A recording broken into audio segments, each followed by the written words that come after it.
Spun to Run. In the Breeders' Cup Dirt Mile, he defeated a loaded field that included multiple Grade 1 winners Omaha Beach and Improbable. His brilliant speed figures were among the fastest of any 3-year-old at a mile or more. And he hails from the legendary Danzig sire line. Multiple graded stakes winner, millionaire, Breeders' Cup champion, Spun to Run, new for 2021, standing at Gainesway. Well, all the point-scoring races on the road to the Kentucky Derby have been run, and so the Derby Watch Top 20 list is as good as we can make it at the moment, knowing who's in and who's out. I'm Jay Privman, along with Marty McGee. We've been chronicling this list since mid-February, and Marty, let's let everybody know where we stand as of today, Wednesday morning. Who are the last two to come in, and who did we throw overboard?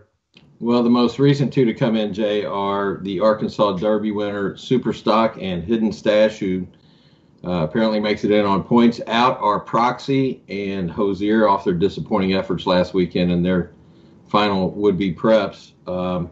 What that has left us with, Jay, is Essential Quality at 2-1. You know, I've done some introspection and depth on all of these odds here. You even wanted me to maybe have some 50-1s down to 30. It just, at this early stage, we're a little bit less than 2 weeks out from the Kentucky Derby. It looks like Essential Quality will be a solid favorite with a number of horses right in behind him, those being Hot Rod Charlie, Known Agenda, Rock Your World, Concert Tour, etc.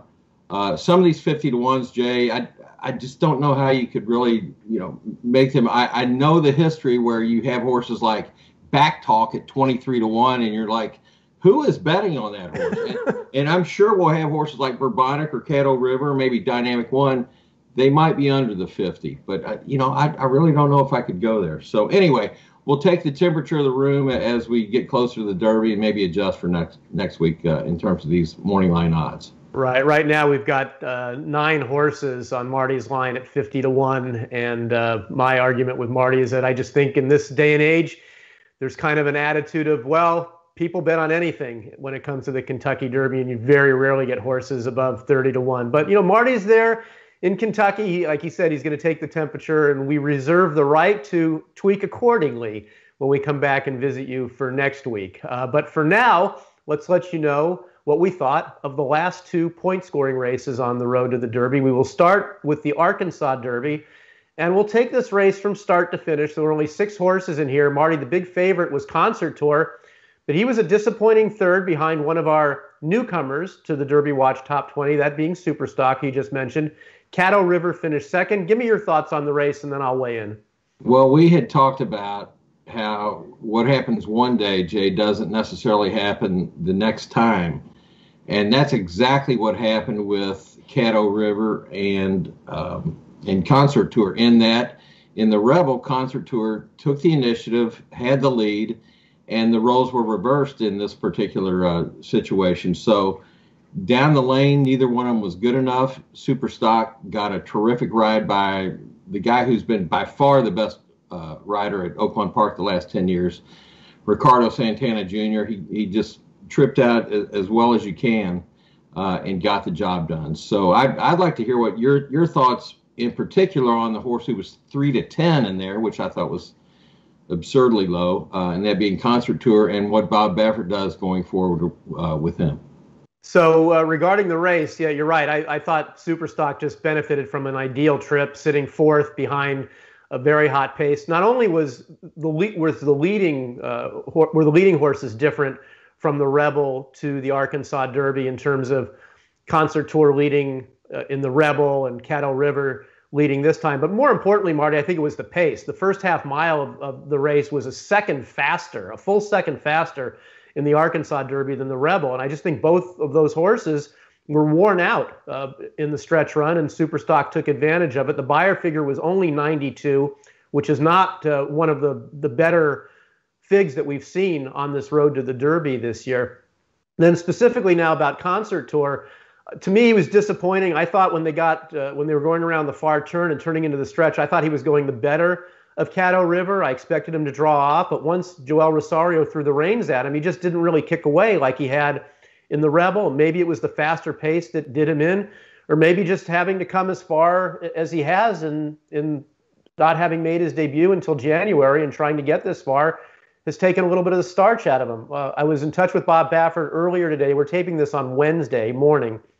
And Bob told me that Concert Tour, he had always been scheduled to go straight to Churchill Downs after the Arkansas Derby. So he's there already. And he said he's on the fence as to whether or not to run him. He just wants to see how he trains at Churchill Downs. He doesn't have to make a decision for another 12 days yet, or 13 days until entry day. So there's still plenty of time to make a decision. He was certainly disappointed with the way the horse ran. He expected him to run a lot better than that. And he just wants to see how he is. So he's still in for now, and we'll have more updates, I'm sure, on him by next week. But obviously, he would be a major pace player and a horse who would take a significant amount of money. Even he's not the second choice now like he was on your line last week. He's up to the fifth choice, but he's still going to take some money if he goes. So he's certainly a horse that we want to keep an eye on. Also, Marty, let's talk about, did you have more on that, or do you want to move on to the last? Yeah, just in a very similar vein, Caddo River, I talked to Brad Cox a couple of days ago. They initially were on the fence. It looks like they are leaning more toward running. Yes. You know, John Ed Anthony he's getting up there, and I think he wants to run a Derby horse.